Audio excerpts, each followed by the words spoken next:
It was just past 9 a.m. in the sleepy, dew-kissed town of Ashport, a quiet enclave on the outskirts of Norfolk, Virginia, where life moved with the kind of easy rhythm you only found in towns where everybody knew your grandfather's barber and still attended the same high school football games every fall. And on that particular morning, inside a local coffee shop called Bean and Valor,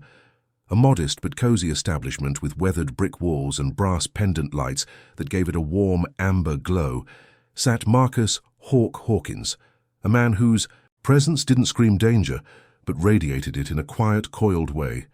like a sleeping predator whose awareness never truly dulled, even in peace, even surrounded by soft jazz and the hiss of steaming milk. He sat alone at a corner table, dressed plainly in a grey zip-up hoodie over a black moisture-wicking t-shirt, jeans, and worn tactical boots that had seen more sand and blood than the average person would see in a lifetime. And though his posture was relaxed, eyes half-lidded behind dark sunglasses as he sipped his double-shot espresso,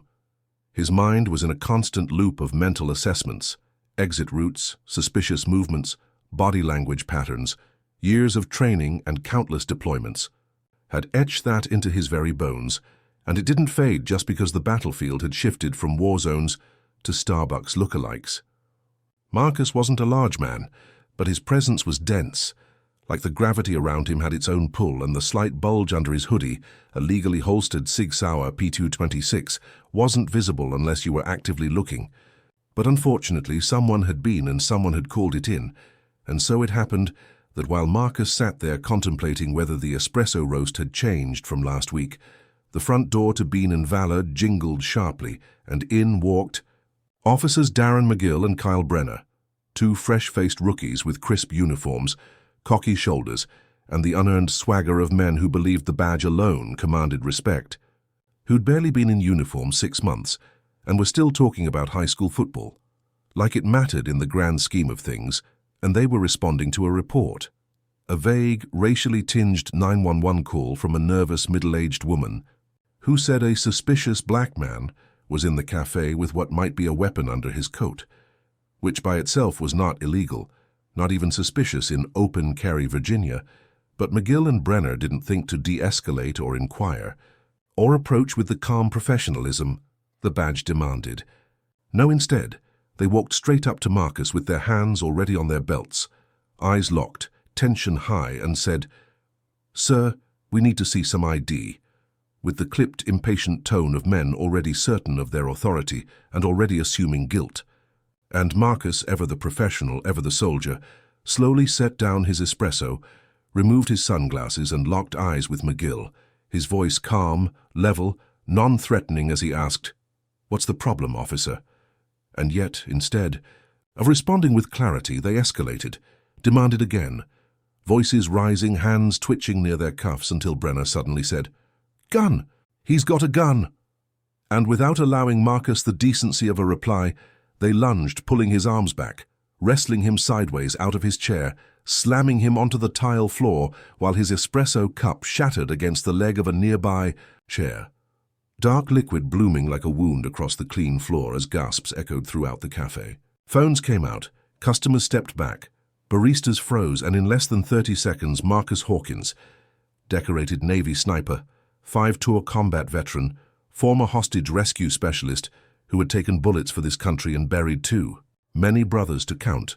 was face down on a cafe floor with a knee in his back and zip ties cutting into his wrists while one officer shouted, "Stop resisting." Though Marcus hadn't moved an inch, his eyes were open, fixed on a spot beneath the counter, his breath steady, his thoughts already transitioning into military calm.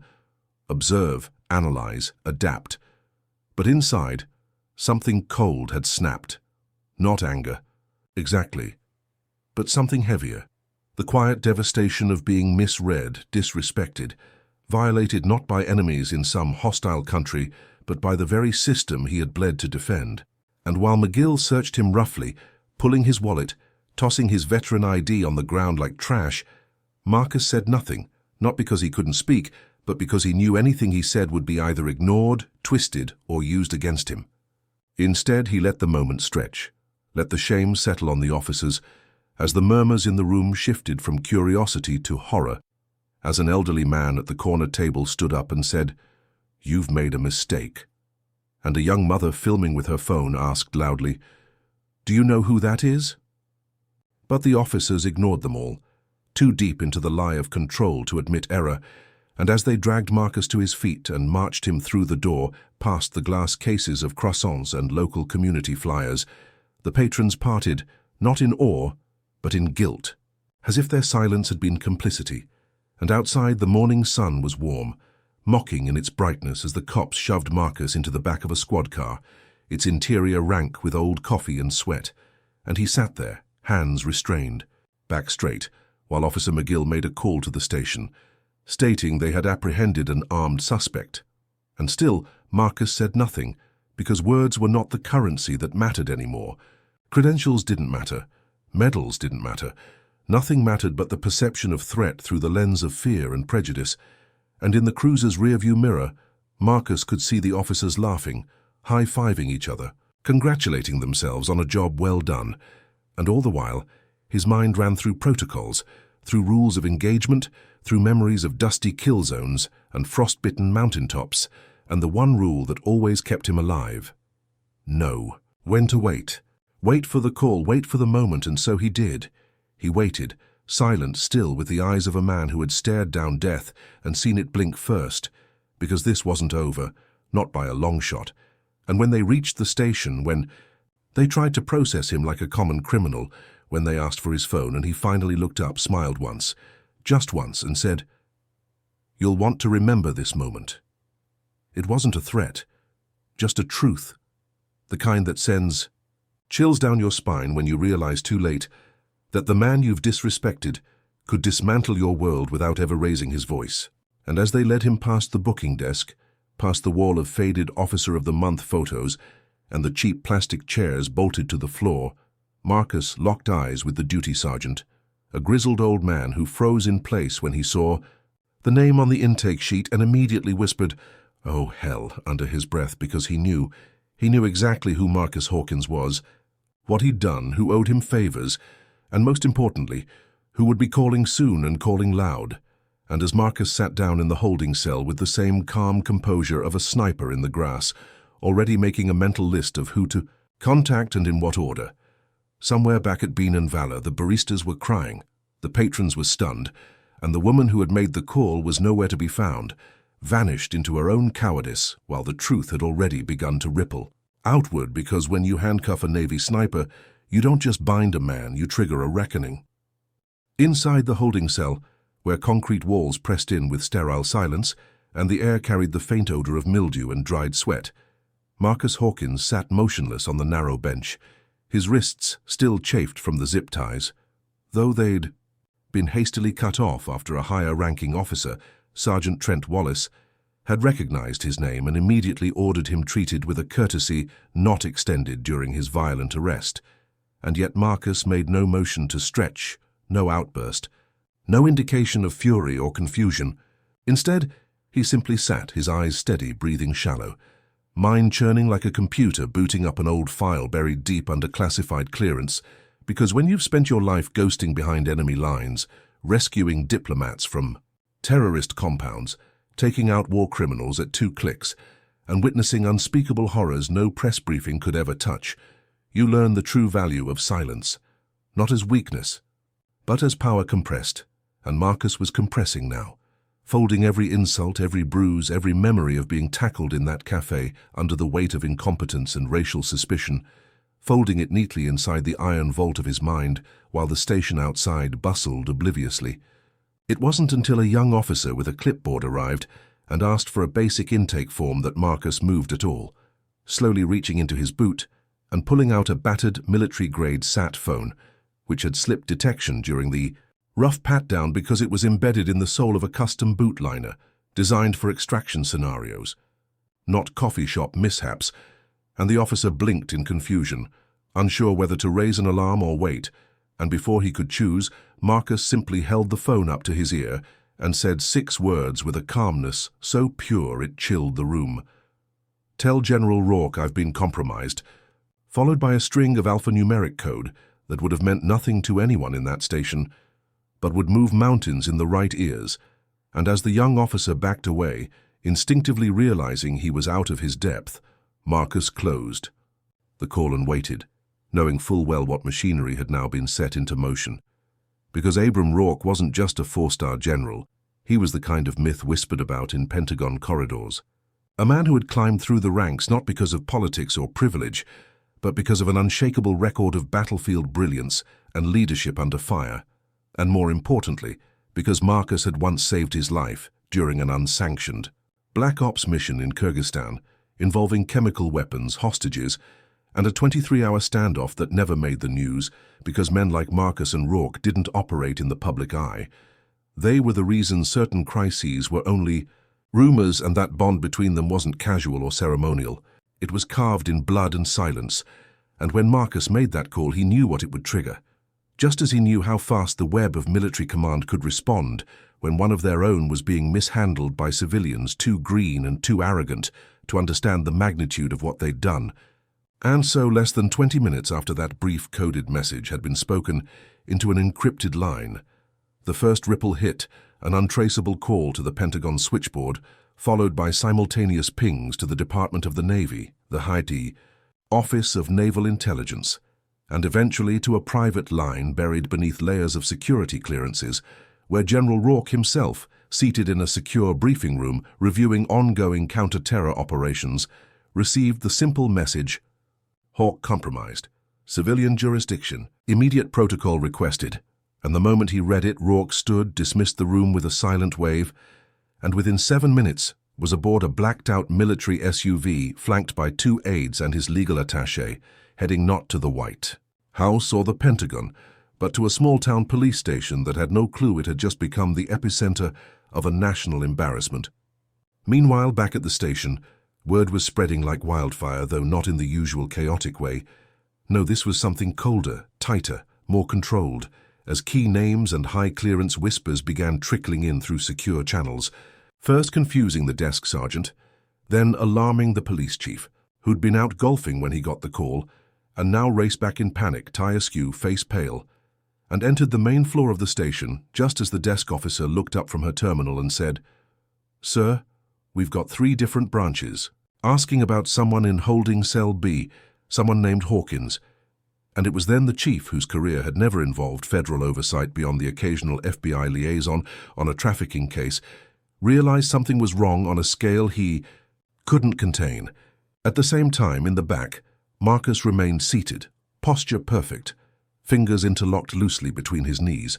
while officers occasionally peeked through the viewing window in the door with increasing nervousness, because despite the lack of a single raised voice from him, the air around the holding cell felt charged, like a storm waiting to strike. And then the silence broke. Phones began ringing, first 1, then 2, then all 5 main lines, some with local numbers, others with strange caller IDs that read "Restricted, DOD," and one by one, as dispatchers and mid-level officers picked up, their expressions changed from annoyed to startled to ashen, because no one expected a call from a Navy Vice Admiral, and definitely not from the Joint Chiefs Administrative Liaison, asking for confirmation that a Marcus L. Hawkins was in custody for brandishing a weapon in a state where open carry was legal and constitutional. And it wasn't long before the story, which hadn't yet leaked to the public, was already too big to hide, with inquiries from the Governor's Office, the Veterans Affairs Committee, and 2 internal affairs observers dispatched within the hour, and all the while Marcus said nothing, did nothing, made no demands. Because he didn't need to. His silence was doing more than any words ever could. And when one of the rookie officers who had cuffed him, Brenner, walked by the holding area and saw Marcus sitting there, so still, so eerily calm, he felt his stomach twist into a knot, and though he tried to brush it off, a quiet voice in his head kept whispering, "You messed up, you really, really messed up." And by the time General Rourke's SUV pulled into the lot with military precision, flanked by 2 black sedans with diplomatic plates, and followed by an unmarked drone van operated by the NSA, for incident recording purposes, the entire station had gone quiet, not from surprise, but from the kind of dread that slinks into a room when power too big to understand suddenly makes itself visible. And out stepped Rourke in full-dress uniform, stars glinting under the midday sun, eyes hidden behind polished aviators, mouth set in a grim, expressionless line that conveyed not anger but lethal disappointment. And without breaking stride, he entered the precinct, ignored the sputtering front desk officer, and made a beeline to the holding cell corridor where every officer now stood at rigid attention, not out of respect but from instinct, the kind bred into anyone who ever wore a uniform, because even if they didn't recognize the general personally, something in his gait, his air, told them that this was a man who outranked not just their chain of command, but the illusion of control they'd been operating under. And as he approached the cell, Rourke finally removed his glasses, nodded once at the internal affairs officer who had just arrived, and ordered in a voice that filled the station, "Open it." Now, and the guard, despite fumbling with the keys, obeyed immediately. And when the cell door swung wide, Marcus looked up with the faintest smirk, not of amusement, but of acknowledgement, and stood slowly, extending his hand as Rourke stepped in and clasped it firmly, saying in a low, grave tone, "What happened?" To which Marcus replied, "Rookie cops, overzealous, racial profiling. You know the story." And Rourke's jaw tensed, his eyes flicking to the bruises on Marcus's wrists, then to the clipboard left behind with a half-finished intake report. That incorrectly listed possession of a firearm with intent to intimidate. And in that moment the general's voice dropped even lower. "That's going to disappear, immediately." And turned to the officers standing in the hallway, who were now visibly trembling, adding, "You have no idea who you laid hands on. You arrested a man with enough clearance to walk into rooms you don't even know exist." And when Officer McGill stammered something about responding to a call, Rourke silenced him with a single raised finger, not rudely, but definitively, then stepped back to Marcus and said, "You're leaving now. Do you want to press charges?" And Marcus, after a long, steady breath, said, "Not yet," which was somehow more terrifying than a direct yes. And as he stepped past the line of now humiliated officers, he paused near Brenner and McGill, not to threaten, not to belittle, but to speak the quiet truth they needed to hear. "Next time you reach for your cuffs, make sure you're reaching for justice, not fear." And with that, he exited the station beside General Rourke, whose very presence had turned a small-town mistake into a federal incident. And as they walked out together, under the gaze of half the staff, cell phones began vibrating again. Only this time, they weren't from within the police network. They were from media outlets, investigative watchdogs and military PR teams scrambling to get ahead of the narrative, because the truth was already leaking, and the reckoning had only just begun. By the time Marcus Hawkins and General Abram Rourke stepped out into the searing light of early afternoon, the police station already felt like a dam cracking under the weight of its own negligence, a structure never built to withstand the magnitude. To have scrutiny now barreling toward it, like a tsunami of federal oversight, military interest, and national outrage. And as the two men walked in silence toward the line of black SUVs idling in the lot, a distinct hush fell over the small crowd that had begun to form, onlookers, local business owners, a few nosy passers-by who'd heard whispers about a high-ranking military officer showing up unannounced, and though no one spoke, their eyes followed Marcus, not with suspicion but curiosity, their gaze torn between the bruises on his wrists and the haunting calm in his eyes. And as Rourke opened the door for him and nodded to the security team to mobilize, cameras from nearby smartphones began clicking, the first tremors of a digital eruption that would sweep across social media before the hour ended, fueled by speculation, half-truths, and soon hard footage. Because inside that cafe, a customer who had witnessed the incident from start to finish had uploaded the video to a local veterans group on Facebook, and it had been rapidly reposted, shared, screen-recorded, and tweeted under hashtags like "Say Sniper Arrest," "Dos Wrong Man," and eventually "Dos Marcus Hawkins," with captions that asked the question echoing in every corner of the country: how do you handcuff a war hero without asking a single question? A question that grew louder as military service members, both active and retired, flooded the comment sections with outrage, disbelief, and their own war stories about the man known in their circles as Ghost Hawk, a name not found in any public military roster, but whispered with reverence among SEAL teams, Marine raiders, Delta operators, and foreign allies who had once fought shoulder to shoulder with the elusive sniper, whose confirmed kills were classified and whose rescue missions had saved diplomats, civilians, and fellow operators from the most dangerous corners of the earth. And now that man had been slammed into a cafe floor, knees in his back, weapon confiscated, mugshot taken without context, all because two rookie cops had seen a black man with calm confidence and a legally holstered firearm and decided that alone was probable cause for aggression. In the SUV, Marcus said little, preferring the solitude of his thoughts, though Rourke occasionally glanced over, the veteran general visibly torn between paternal concern and volcanic fury. And after a moment he said, "The Secretary of Defense knows," which Marcus already suspected, then added, "and so does the President," which he didn't. And that realization, the fact that this incident had spiraled into the Oval Office within 90 minutes, settled over Marcus with the weight of both vindication and exhaustion,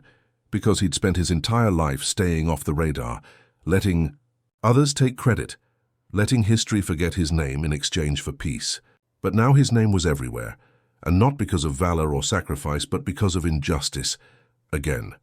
And Rourke, sensing the storm inside Marcus's chest, made a quick call to a secure line, then rerouted the convoy to a nearby military base, a secure compound where Marcus could regroup, away from cameras, reporters, and half-informed police chiefs scrambling to save their jobs. Meanwhile, back at the station, the chief, Robert Strickland, was in freefall, barking into two phones while pacing between his office and the front desk, every step exposing just how unprepared he was for a scandal of this magnitude, because Internal Affairs hadn't just sent investigators. They'd sent auditors, analysts, and a liaison from the Department of Justice, all of whom were now combing through body cam footage, arrest reports, and surveillance logs, documenting every misstep from the moment Officer McGill stepped into that cafe with zero de-escalation skills and full confidence in his ability to control the situation. And the video evidence was damning. Not only had Marcus made no threats, he'd actively complied with everything asked of him until he was tackled from behind by Officer Brenner, who had mistaken Marcus's attempt to show ID as a furtive motion, and the resulting footage, which included civilian screams, coffee spilling, and Marcus being shoved headfirst into the floor while customers begged the officers to stop, played on loop in the Internal Affairs command trailer now parked outside the station, where every federal official watching it knew instantly that this would not be swept under the rug. By that evening, major news outlets had picked up the story, with networks like CNN, MSNBC, and Fox all running different angles, some focusing on military mishandling, others on racial profiling, still others on the legal implications of arresting a decorated combat veteran without due process, and panelists debated. Anchors fumbled with acronyms like JSOC and SEAL Team 6, and across every network, one question kept returning. Who is Marcus Hawkins? A question that prompted journalists to dig deeper, and while official records provided only sparse details, former Navy SEAL, multiple commendations, no criminal record, honorable discharge, the real story came not from files, but from people. A former Afghan interpreter named Rahim, who told Al Jazeera that Hawk saved my entire village. A Marine amputee from Georgia, who posted a TikTok saying, "If not for Marcus, I wouldn't be alive to walk my daughter down the aisle." And an old friend from basic training who simply tweeted, "You handcuffed a legend." America owes him better. And soon Marcus's name wasn't just trending, it was being chanted at rallies, invoked in think pieces, and even mentioned during a Senate hearing on police reform and veteran affairs, where a normally soft-spoken senator from Illinois held up a photo of Marcus in uniform and asked the room, "What message are we sending when this man can't safely buy coffee in his own country?" A rhetorical question that echoed louder than any applause. But while public support surged, Marcus remained out of view, sequestered in a secure facility on the edge of Fort Sherman, where he underwent a medical checkup, gave a classified debrief to military legal counsel, and finally sat across from Rourke in a quiet room lit by a single overhead lamp, where the general asked, "What do you want to do next?" And for the first time since the arrest, Marcus allowed himself a deep breath, exhaled slowly, and said, "I want the truth out. Not for me, but for every vet they would have done this to if I hadn't made a call." And Rourke nodded, then said something Marcus didn't expect. Then it's time you stopped hiding behind ghost missions. Let them see you now. And those words planted the seed for what would come next. Not vengeance, not a lawsuit, but a reckoning with visibility. The kind Marcus had spent decades avoiding, but now saw as a weapon, not a weakness. And by the next morning, a press conference was announced at the Pentagon, something almost unheard of for an incident originating in a civilian precinct. And standing at the podium wasn't just Rourke, but Marcus himself, dressed not in uniform, but in a plain black suit, clean-shaven, eyes steady, as he told the nation what had happened. Calmly, clearly without theatrics, and when asked by a reporter if he forgave the officers who'd tackled him, Marcus paused, looked into the cameras and said, "Forgiveness is earned, not assumed," and that single line became an instant headline, printed on posters, circulated in memes and quoted by politicians from both parties, because it captured the deeper wound that so many Americans, black, veteran or both, had felt for too long. The wound of being told to forgive a system that never acknowledged the pain it caused. And as the press conference ended and Marcus stepped away from the podium, phones across the country buzzed again, not with outrage, but with resolve, because the fallout had begun, not just for the precinct that arrested him, but for every institution that had allowed similar injustices to go unchecked, and for Marcus Hawkins, whose life had once depended on staying invisible, the path forward was finally and irrevocably in the light. As Marcus Hawkins walked away from the Pentagon press conference, the gravity of his decision to step into the spotlight finally began to settle, not as a burden, but as a powerful shift in a life long lived in the shadows, a declaration not just to America, but to himself that the years of silence, secrecy, and strategic invisibility had done their part. And now it was time to weaponize truth and presence. Because what had happened in that cafe wasn't just about him or two cops or a broken arrest procedure. It was a flashpoint, a match to dry timber already stacked high across the country, and the chain reaction began immediately, first with the Department of Justice opening a full-scale civil rights investigation into the city's police department, citing not just the incident with Marcus, but dozens of prior complaints about racial profiling, excessive force and lack of accountability, many of which had been ignored until now, buried under paperwork, or quietly settled out of court. But this time the federal spotlight wouldn't dim, not when the man in question had been honored in 6 countries for bravery, had once rescued a downed pilot behind enemy lines in terrain so hostile even drones refused to enter, and now had been treated like a criminal in his own nation while standing in line for coffee. And the mayor, previously silent, now stood before cameras trying to spin the event as an unfortunate misunderstanding. But his words fell flat, especially after an enterprising journalist uncovered emails showing that the mayor's office had previously dismissed a community complaint about one of the arresting officers, Brenner, for using aggressive tactics during a traffic stop involving a black teenager. And suddenly the press conference became not a salve, but an accelerant, pushing protests to the front steps of City Hall, where veterans in uniform stood shoulder to shoulder with activists, demanding not just apologies, but resignations, policy, reform retraining programs, and an independent oversight board, their chants growing louder with each passing hour and across the country. Police unions found themselves backed into a corner as retired military personnel began to speak out in mass numbers, saying that if someone like Marcus Hawkins could be thrown to the ground, then no veteran, no law-abiding citizen, no person of color was safe, and the message resonated deeply. Not because Marcus sought sympathy, but because he refused to, because his dignity under pressure, his calm refusal to play the victim, exposed a system that relied on fear and silence, and his courage now served as a mirror to the nation, forcing people to ask uncomfortable questions about who they trusted to wield power and who they believed deserved protection. And while cities across America launched their own internal reviews in response to the growing storm, Marcus stayed at the center of it, not by choice, but by necessity, working with legal teams, civil rights groups, and military advocacy organizations to draft what would become known as the Hawkins Protocol, a proposed federal standard requiring law enforcement agencies to implement specialized training when interacting with military veterans, particularly those of color, covering de-escalation, trauma-informed communication, lawful carry rights, and cultural literacy, a training not just created to check a box but developed with real-life input from soldiers who'd faced PTSD, survivors of wrongful arrests, and community organizers long excluded from policy tables. And while the legislation moved through its early stages, Marcus became the unofficial ambassador for the cause, appearing on major talk shows, sitting for long-form interviews with journalists who respected his boundaries, and even receiving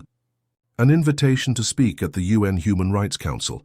an offer he politely declined, preferring to keep his focus domestic until real change took root at home. Meanwhile, the officers involved in his arrest faced drastically different consequences. Officer McGill, the younger of the two, resigned under pressure after texts surfaced, showing him bragging about taking down a shady-looking guy before realizing who Marcus was, and though he issued a public apology, the backlash remained severe, with veterans publicly confronting him at community meetings and his former precinct distancing itself entirely, while Officer Brenner, the aggressor, refused to resign, choosing instead to lawyer up and blame departmental training failures for his conduct. But the defense didn't hold, especially after body cam footage showed him muting his mic mid-arrest and whispering to McGill, "If he twitches, he gets dropped," a line that ignited fury nationwide and led to his termination, pending criminal charges for use of excessive force and civil rights violations. And as the legal gears turned, public opinion became more than just a trending topic. It became pressure, the kind that forces change at every level, and within months, several states passed new legislation addressing police interactions with veterans, mandating psychological training and requiring the presence of a supervisor before initiating force against any armed individual not actively committing a crime. And through it all, Marcus remained remarkably composed, showing up to events not as a celebrity, but as a soldier still on mission, sometimes wearing his old dog tags under his shirt, more often keeping his sleeves rolled down to hide the fading bruises on his wrists, because as much as the world now revered him, he hadn't forgotten the moment he lay face down on the tile floor of a cafe, cuffs biting into his skin while a barista screamed, and no one knew who he was. And that moment, more than medals or news coverage, became the foundation of his resolve. Not revenge, but redirection, taking every platform given to him and turning it toward others whose stories would never go viral, who had no four-star general to walk through the door, no viral video to prove their innocence, and no nation to rally in their name. One such story came to his attention through a woman named Elaine, the widow of a former Green Beret who had been fatally shot during a police wellness check gone wrong, and her tearful letter reached Marcus through a veterans group, prompting him to meet with her quietly, without press, and really listen, as she explained how her husband had been in crisis, had called 911 himself, and had ended up bleeding on the front lawn, labeled a threat instead of a man in pain. And Marcus, shaken, promised to bring her voice into his advocacy. And he did, quoting her husband's name in his next public statement, pushing the conversation beyond just heroism and into the reality that even heroes could be discarded, that dignity wasn't guaranteed by rank or ribbon, but had to be protected with vigilance and community. And gradually, this movement, the one that started with injustice but grew into reform, became not just about Marcus Hawkins, but powered by him, catalyzed through his story, yet anchored in a much larger reckoning. And while he never asked for fame, it found him anyway, leading to a day he never anticipated, when he stood before Congress to testify, flanked by military brass on one side and civil rights leaders on the other, and gave a speech so direct, so unflinchingly honest, that even the most hardened partisan lawmakers sat still, listening as he described what it felt like to serve with honor overseas and return home to suspicion, how every racial microaggression, every sideways glance, every unjust stop felt like another battlefield, and how America had failed to build a bridge for its warriors, especially the black and brown ones who bore both scars and stigma. And when he finished, there was no applause, just silence, the kind that signaled something deeper than approval, accountability. And as he left the chamber, dozens of veterans waiting in the hallway stood in quiet salute, some with tears, others with fists over hearts, but all united by the belief that Marcus hadn't just spoken for himself. He had spoken for them. For all the ghosts in camouflage who returned home to fight a different war, one for identity, respect, and safety. And with that, the chain reaction continued, not just through policy and reform, but in a cultural shift where barbershops and VFW halls and family dinner tables began to discuss what justice really meant, where people began to ask not why it happened to Marcus Hawkins, but how many more it had already happened to without anyone noticing. And that shift, quiet but unstoppable, was the beginning of something much larger than outrage. It was the beginning of awakening. The call came at 0600 hours, sharp and unmistakable in tone. An encrypted channel activated on Marcus Hawkins' secure line, something only a select few still had access to, and when he answered, it wasn't a political liaison or media coordinator. On the other end, but General Arthur Wexler himself, the same four-star titan who'd walked into that precinct weeks ago and stunned the room into silence with 5 chilling words. Uncuff him. That's an order. And now his voice, aged but iron-edged, held none of the forced civility Marcus had grown used to in recent days, none of the rehearsed corporate compassion or media spin. This was the voice of a battlefield commander, calling not with pleasantries, but with a mission. Because in the wake of the national explosion surrounding Marcus's wrongful arrest and the cascading investigations that followed, the Department of Defense found itself at a crossroads, balancing the tidal wave of public scrutiny against a long overdue internal reckoning. And Wexler, the highest-ranking voice in the U.S. Armed Forces, wasn't interested in salvaging PR optics. He was calling to enlist Marcus once more, not as a SEAL, but as an operational consultant in a newly formed division called VRE, Veterans Against Racialized Enforcement, a joint military-civilian task force aimed at rewriting the protocols for how law enforcement interacts with current and former service members, especially those of color. And as Wexler laid out the skeleton framework, deployment of rapid response legal aid units, field training courses led by combat veterans, embedded cultural competency advisors in precincts near bases, Marcus listened, not as a victim, but as a strategist dissecting the mission, examining the weak points and imagining how it could be made real, scalable, and effective. Because for too long, veterans like him had been mythologized when convenient and discarded when not. Called heroes on holidays, but criminalized on sidewalks. And this initiative, if done right, could be more than a band-aid. It could be a blueprint. And so he agreed, but with conditions, that the board include civilian voices from marginalized communities, that transparency be non-negotiable, and that the funding not come at the cost of other underserved programs. And to Wexler's credit, the general didn't flinch. Instead, he said, "I expected no less from you," before flying Marcus out to Fort Bragg, where the two men, separated by generation but bound by the same code, walked the halls of command like equals, discussing strategy not just in military terms but moral ones.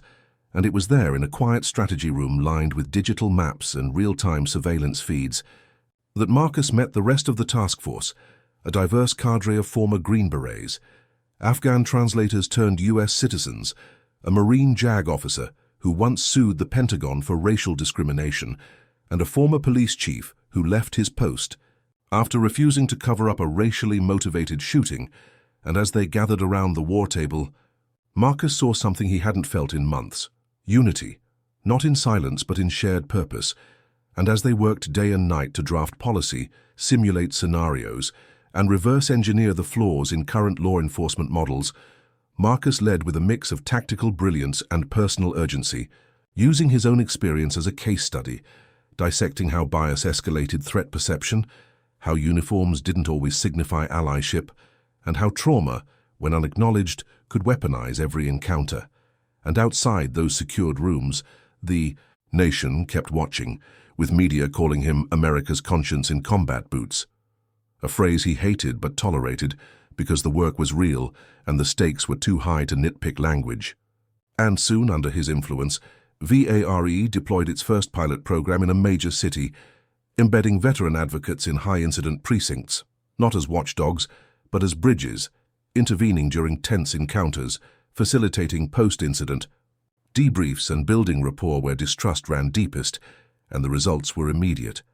A 40% drop in use of force incidents involving veterans, higher compliance rates, and a flood of community engagement that hadn't been seen in decades. And for Marcus, the validation was bittersweet, because while success confirmed the need, it also underscored the cost. How many lives, how many Marcus Hawkeses had been brutalized or buried before this change became acceptable? And one night, unable to sleep, he stared at the ceiling of a base-issue barracks room and whispered to himself, "Why does it always take blood before they listen?" A question without an answer, but one that stayed with him as he toured cities, sat with grieving families, and delivered keynotes not in tuxedos but in tactical boots, because his identity wasn't for sale, not now, not ever, and he refused to be sanitized for comfort, especially when the pain he carried wasn't theoretical but physical, lingering in his left shoulder, where Brenner's knee had crushed a nerve, and psychological, manifesting in dreams where the cafe lights were interrogation lamps, and his own screams echoed back in looped surveillance audio, and yet he pressed on. Not because he had to, but because he could, and that ability, his resilience, his clarity, his refusal to conform, became his greatest asset, drawing the attention of senior lawmakers, retired generals, and even President Hastings, who invited Marcus to a closed-door advisory meeting where he challenged the administration directly, refusing the photo op,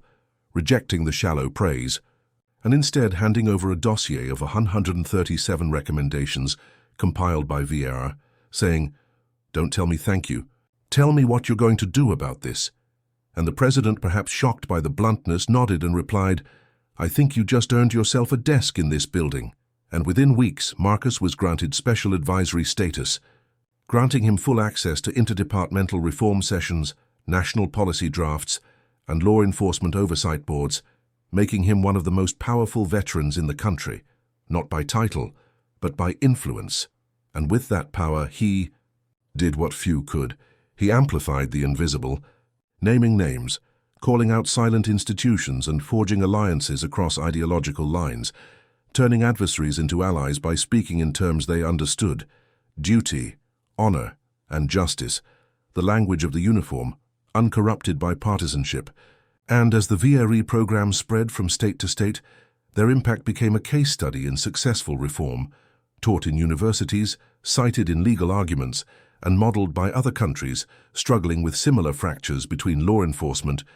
and their warrior class. And through it all, General Wexler remained his unlikely mentor, offering both hard-earned wisdom and fierce protection from bureaucratic sabotage, reminding Marcus often that true leadership isn't about command. It's about carrying the weight others can't, and Marcus, carrying more than most, stayed the course, aware that his presence at the table was not the endgame, but the opening move in a longer campaign, to ensure that no veteran, no person of color, no citizen committed to peace ever had to question their safety because of someone else's fear. And in the quiet between battles, Marcus would sometimes return to that cafe, the scene of his crucible, not to relive the pain, but to measure the progress. And the manager, now a close friend, always greeted him with a firm handshake and a coffee on the house, never treating him like a hero, just a man who came back and made the world take notice.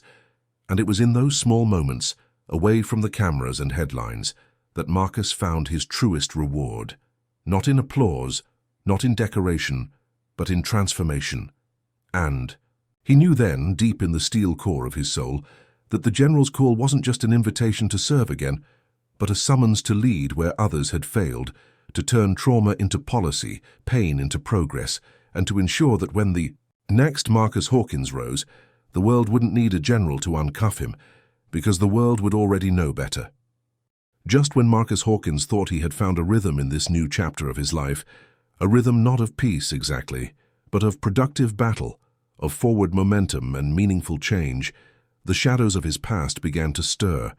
not the kind that haunted his sleep with battlefield echoes,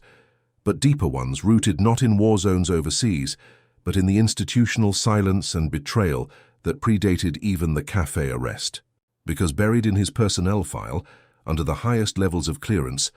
were incidents, reports, and redacted transcripts long forgotten by the media, hidden from FOIA requests, and known only to those with the keys to the black vaults of US military history. And when a rogue intelligence contractor leaked a cache of these documents to an independent news outlet, seeking either attention or revenge, their release exploded like a hidden mine beneath Marcus's reform movement, reigniting scrutiny, conspiracy theories, and old rivalries, for among the revelations were detailed descriptions of a covert operation in Syria, one Marcus had led during his final year of active duty, an operation that ended in success tactically, but at the cost of civilian casualties, an airstrike authorized under emergency codes after enemy combatants had taken hostages near a school, and though internal investigations had long since cleared Marcus of wrongdoing, the headlines now painted him with a new brush: hero or war criminal, screamed one outlet. Veteran who fought cops now face his own controversy, barked another, and the irony wasn't lost on Marcus, that the very institutions that had once misjudged and mishandled him were now circling like vultures over an incident born of their own strategic failures. And though VARE leadership stood by him, and General Wexler issued a rare public statement declaring Marcus's actions decisive, lawful, and commendable under impossible conditions, the media storm couldn't be contained. With pundits dissecting drone footage, commentators debating rules of engagement, and anonymous sources leaking half-truths to stoke the flames. But what rattled Marcus more than any of that was the resurgence of internal doubts he thought he had buried, the moral fractures that come from having to choose between bad and worse, and the crushing loneliness of command when no option is clean. And as he watched old mission footage leaked out of context, listening to his own voice calmly calling for the coordinates that would ultimately save dozens but cost a few, he found himself haunted not by guilt, but by the knowledge that public opinion has no nuance, that the court of social media doesn't recognize tactical necessity or the unbearable calculus of war. And even as he tried to stay focused, appearing at panels, continuing to lead reform, refusing to step down, he noticed the shift in the room whenever he entered. The questions grew colder, the greetings more formal, and behind every handshake, he sensed caution, as if his allies feared contagion by association. And yet, ironically, it was this crucible that revealed his truest supporters, not the politicians or press, but the families of those he had saved in Syria, who came forward one by one to share their stories, children now grown who owed their lives to the mission. Marcus had led foreign operatives who called in from bunkers with broken English and tearful gratitude, and most powerful of all, the parents of a fallen medic who had died in that same operation, writing a letter saying they supported Marcus unequivocally because "our daughter died believing in him," and those words, more than any exoneration or press release, became his armor, allowing him to press forward even as protesters appeared outside his events, accusing him of hypocrisy, shouting that a man who killed abroad had no right to preach justice at home. And Marcus never shouted back. Instead, he stood his ground, clarified facts when asked, and invited his harshest critics to closed-door dialogues, some of which ended in shouting, others in tears,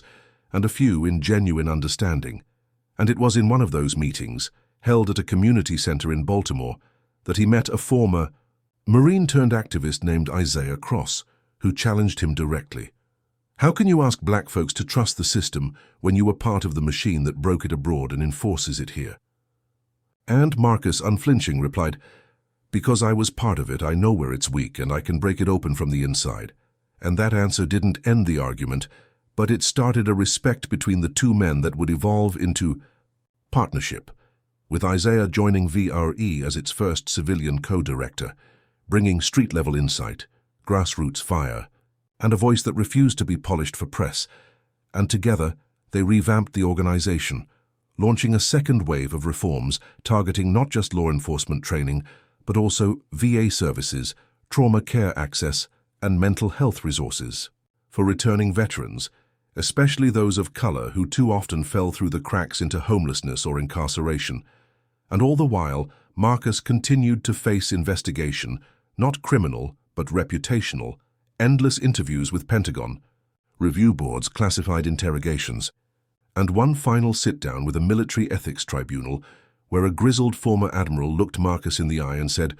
"If I had 100 men like you, we'd never lose a war. But make no mistake, men like you don't get to make mistakes." And Marcus, absorbing both the praise and the threat, replied simply, "I didn't make one. You just didn't want to look."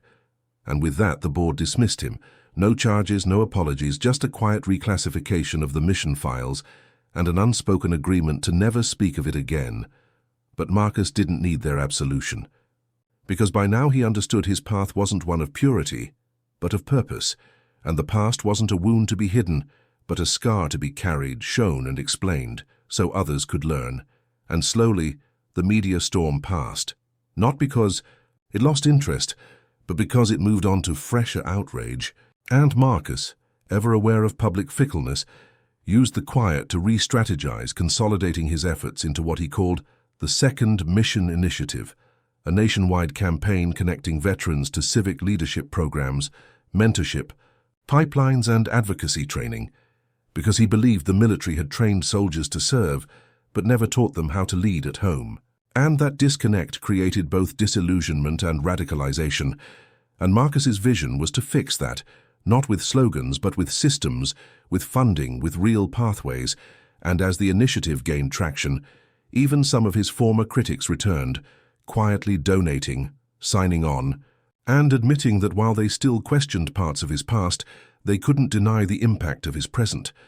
And Marcus welcomed them all, not as converts, but as partners in progress. And as Chapter 6 of his journey came to a close, he stood one evening on the roof of the VARE headquarters, watching the sun set over a city, still grappling with the same divisions, but now at least trying to bridge them. And he knew that the shadows of the past would never fully disappear. But as long as he kept walking forward, they'd always be behind him, not ahead, and that was enough.